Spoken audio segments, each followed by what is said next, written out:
आइए आज हम फिर चर्चा करते हैं हमारे चैप्टर नंबर फर्स्ट। और चैप्टर पूरा कंप्लीट हो चुका था, थ्योरी कंप्लीट हो चुकी थी। आज हम इसके एक्सरसाइज और क्वेश्चन आंसर्स की बात करेंगे।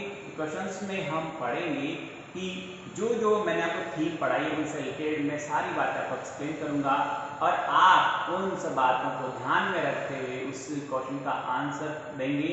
आंसर फिर नोटबुक में लिखेंगे, पहले रफ में लिखकर उसको जज करेंगे। यदि आपको जज हो गया, आपको जजमेंट मिल गया कि it is right, then you can write down it in your fair notebook. But if you have any doubt then call me. Next students हम बात करेंगे कि फर्स्ट जो हमारा क्वेश्चन है वो क्वेश्चन है हमारे पास कि निम्नलिखित तापमानों को सेल्सियस इकाई में परिवर्तित कीजिए। ये मैं आपको अच्छी तरह बता चुका हूँ। जैसे फॉर एग्जाम्पल एक लेता हूँ, हमारे पास जो क्वेश्चन नंबर फर्स्ट है वो ये है स्टूडेंट्स कि 573 केल्विन को आप डिग्री सेल्सियस में कन्वर्ट कीजिए। तो मैं आपको बताना चाहता हूं कि केल्विन टेम्परेचर को डिग्री सेल्सियस में कन्वर्ट करने के लिए जितना केल्विन टेम्परेचर है उसमें से 273 माइनस कर देने पर जो बचता है वो डिग्री सेल्सियस बन जाता है। और इसका अपोजिट जितना डिग्री सेल्सियस हमें गिवन है उसमें 270 सॉरी इसके लिए आंसर जाता हूं और उसमें 273 हम प्लस कर देते हैं तो वो वापस 573 केल्विन में कन्वर्ट हो जाता है। मेरा एरो देख लीजिए, यदि कोई तापमान केल्विन में गिवन है तो उससे 273 माइनस कर देने पर, सब्ट्रैक्ट कर देने पर जो वैल्यू बचती है, जो डिजिटल जो मान बचता है वो डिग्री सेल्सियस होता है। और डिग्री सेल्सियस में 273 प्लस कर देने पर जो वैल्यू बनती है वो केल्विन टेम्परेचर होता है। आगे देखिए स्टूडेंट्स, नेक्स्ट जो हमारा है उसमें केल्विन में बदलना है। तो ये मैंने आपको बता दिया, जितना डिग्री सेल्सियस गिवन है उसमें 273 प्लस कर देना, केल्विन बन जाएगा।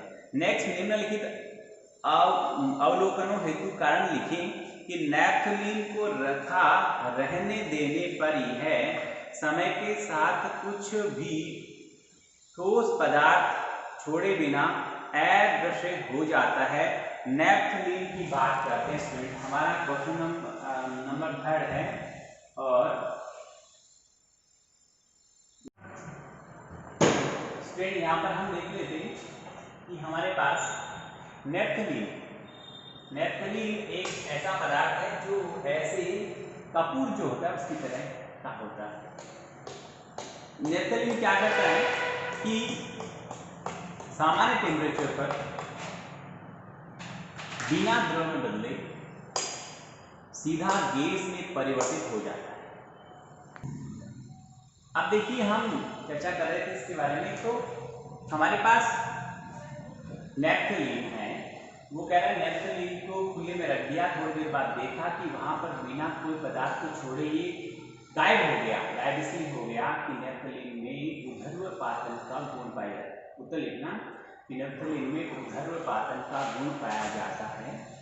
तो यह सामान्य ताप पर वातावरण में खुला रखने से इसके कण वातावरण की ऊष्मा पाकर धीरे धीरे बिना द्रव बदले सीधे गैस में बदलकर वायु के कणों में समाहित हो जाते हैं। अतः कुछ समय बाद हम वहां देखते हैं कि बिना किसी पदार्थ को छोड़े वह नैप्थलीन पदार्थ वहां से गायब हो जाता है। अर्थात ऊर्ध्वपातन प्रक्रिया के द्वारा वह ठोस सीधा गैस में परिवर्तित हो जाता है। ये इसका आंसर है। इसको 2 बार रिवाइंड करके सुन ले, 3 बार सुन ले, ऐसा आंसर आपको लिखना है। आगे देखिए, थर्ड में सेकंड है, हमें इत्र की गंध बहुत दूर बैठे हुए भी पहुंच जाती है। आप कहेंगे साहब कि ठोस, द्रव और गैस, उत्तर सुनना आपने, क्योंकि ठोस, द्रव और गैस में गैस के कणों की गति सबसे तीव्र होती है, तेज होती है और अनियमित गति होती है, इसलिए वो बहुत जल्दी से हवा के कणों के मध्य स्थान प्राप्त करते हुए और बहुत दूर तक पहुंच जाते हैं। इसलिए हमें इत्र की जो खुशबू है, वो उस इत्र की जो गंध है वो बहुत दूर तक हमें पहुंच जाती है या हमें महसूस होती है। कारण सुनना, कारण ये था इसका कि इत्र गैसीय रूप में, इत्र जब बाहर हम लगाते हैं तो वह गैसीय रूप में इतना हल्के कणों में विभाजित हो जाता है कि वह गैसीय कणों के मध्य में बहुत तेजी से अनियमित गति करते हुए चारों ओर फैल जाता है, जिससे हमें दूर बैठे ही इत्र की गंध महसूस हो जाती है। आगे देखिए स्टूडेंट्स, फोर्थ, निम्नलिखित पदार्थों को उनके कणों के बीच बढ़ते हुए आकर्षण के अनुसार व्यवस्थित कीजिए। निम्नलिखित पदार्थों को उसके कणों के बीच बढ़ते आकर्षण के अनुसार व्यवस्थित कीजिए। तो पहले जल है, फिर चीनी है और फिर ऑक्सीजन। तो कणों के मध्य आकर्षण सबसे ज्यादा ठोस में होता है। तो यहाँ पर गैस है, ऑक्सीजन है और फिर उसके बाद जल है और फिर चीनी है। तो बढ़ते हुए लिखना है, हमारा क्वेश्चन नंबर 4 है, 4, और उसका जो आंसर है स्टूडेंट्स वो ये रहेगा। सबसे पहले आप लिखेंगे ऑक्सीजन,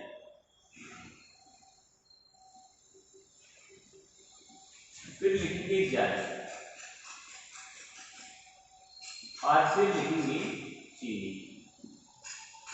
कणों के मध्य आकर्षण को बढ़ते क्रम में लिखना है। सबसे कम गैस में होता है आकर्षण बल, फिर जल में होता है, फिर चीनी में होता है। यानी इसका सब लिख सकते हैं हम कि चीनी में सबसे ज्यादा होता है और गैस में सबसे कम। इस तरह भी हो सकता है, हम उनको केवल वर्ड लिखते हैं, कॉमा भी लगा सकते हैं। आगे देखिए, हमारा सवाल क्वेश्चन संख्या जो 5th है वो ये कह रहे हैं, निम्नलिखित तापमानों पर जल की भौतिक अवस्था क्या होती है। एक तो 0 डिग्री सेल्सियस है, एक 25 डिग्री सेल्सियस है और एक 100 डिग्री सेल्सियस है। आप कहेंगे कि 0 डिग्री सेल्सियस पर पानी जमने लगता है, पानी ठोस में परिवर्तित होने की कोशिश करता है। 25 डिग्री सेल्सियस पर पानी अपनी सामान्य स्थिति, सामान्य अवस्था में रहता है और 100 डिग्री सेल्सियस पर पानी बॉईल होने लगता है, उबलने लगता है। तो देखिए इसका आपको आंसर लिख कर बताता हूं। हमारा क्वेश्चन नंबर 5th है,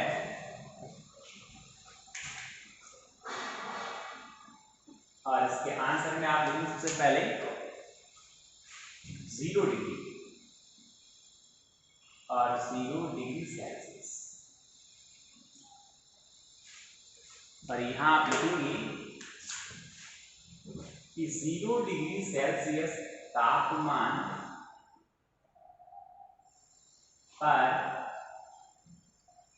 पानी ठोस यानी बर्फ में परिवर्तित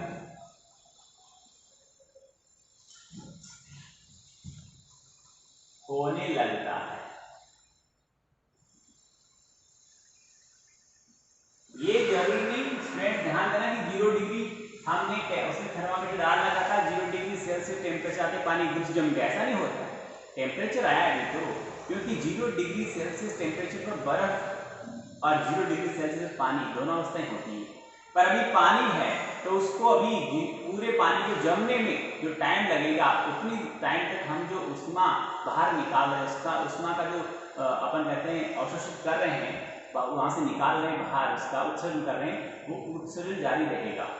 और वैसे यदि सेम टेम्परेचर पर 0 डिग्री सेल्सियस टेम्परेचर पर यदि बर्फ है, उसको पानी में बदलना है तो उसको उष्मा देंगे, गर्म करेंगे, उष्मा देंगे, गर्म करेंगे, पर जब पूरी बर्फ पिघलकर पानी बन चुकी होती है तब हम देखेंगे कि जितना टेम्परेचर बर्फ का था उतना ही टेम्परेचर पानी का है।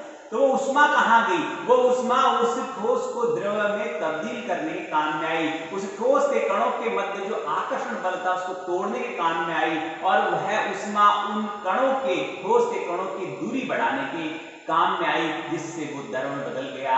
और वह ऊष्मा जो हमने उस बर्फ को पिघलाकर पानी बनाने के लिए दी थी, वो ऊष्मा गुप्त ऊष्मा के रूप में उस द्रव के प्रत्येक कण में मौजूद होती है।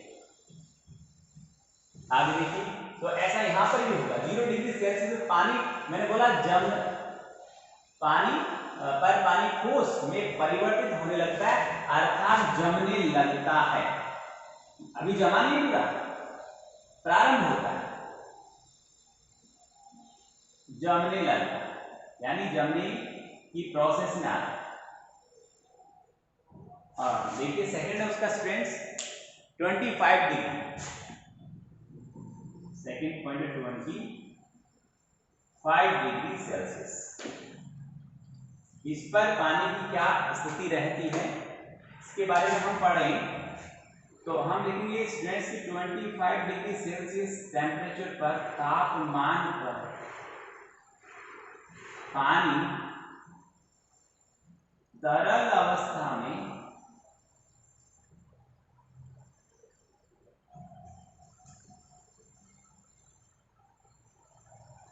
अपने, एक लाइन और जोड़ता हूं, अपने सामान्य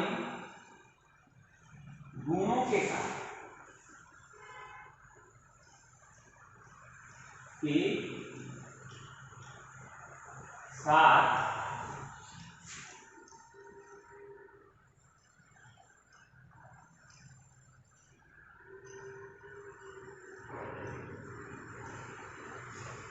उपस्थित रहेगा।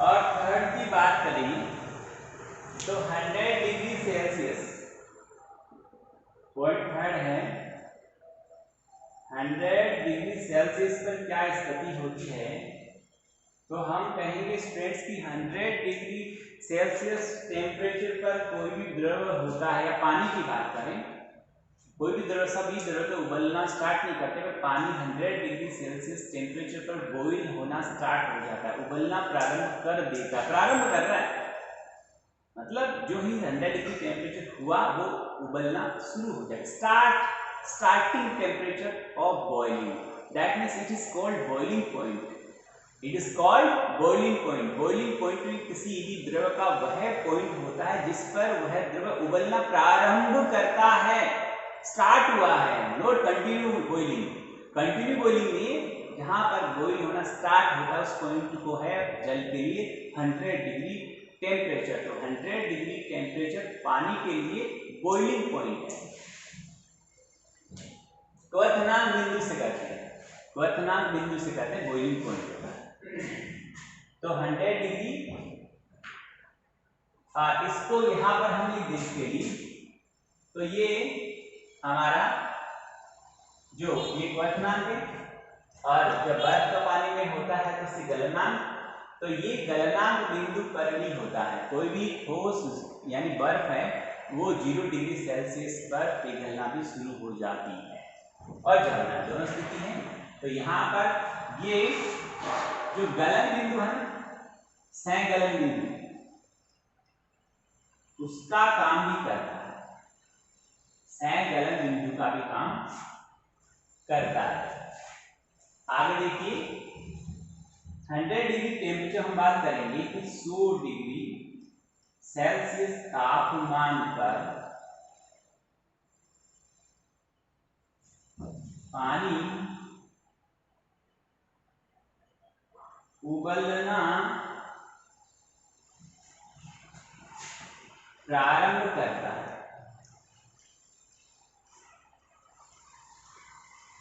यानी प्रारंभ करता है, यानी इसका बॉइलिंग पॉइंट, ठीक है, ये इसका क्वथनांक जिसे कहते हैं वो है।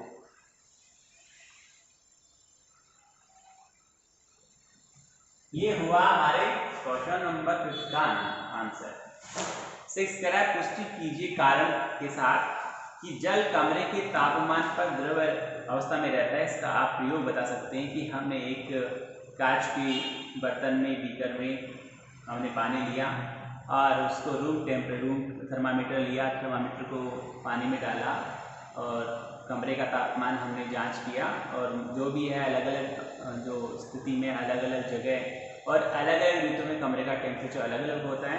पर कमरे का टेम्परेचर कभी 100 डिग्री सेल्सियस भी नहीं होगा और कमरे का टेम्परेचर कभी 0 डिग्री सेल्सियस भी नहीं होगा।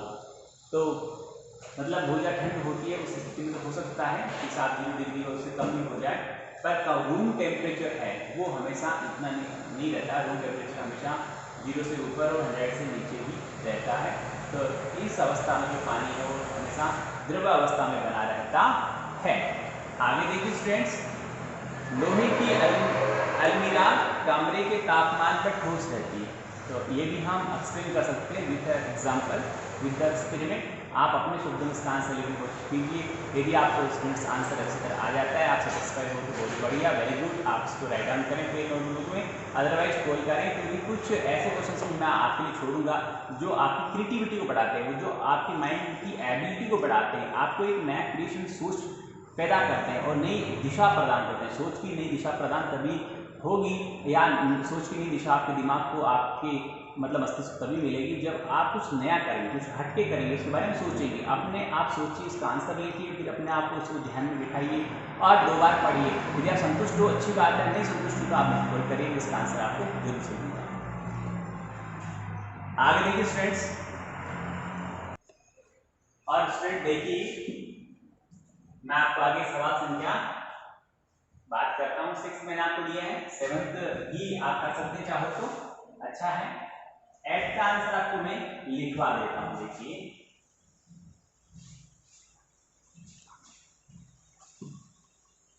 कह रहा है 8 में कि उबलते हुए जल अथवा भाप में से जलने की तीव्रता किस में अधिक महसूस हो रही है। आपको आंसर दिखा रहा हूँ। क्वेश्चन नंबर 8 का आंसर है उबलते हुए जल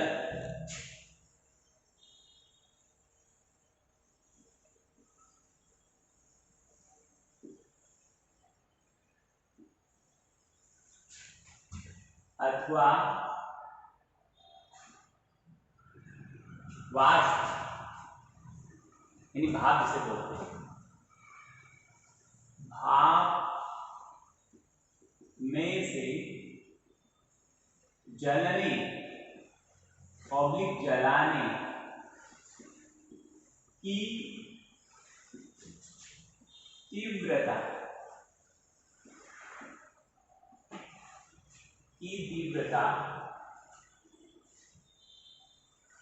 भाप में अधिक होती है। और क्योंकि उबलते हुए जल की अपेक्षा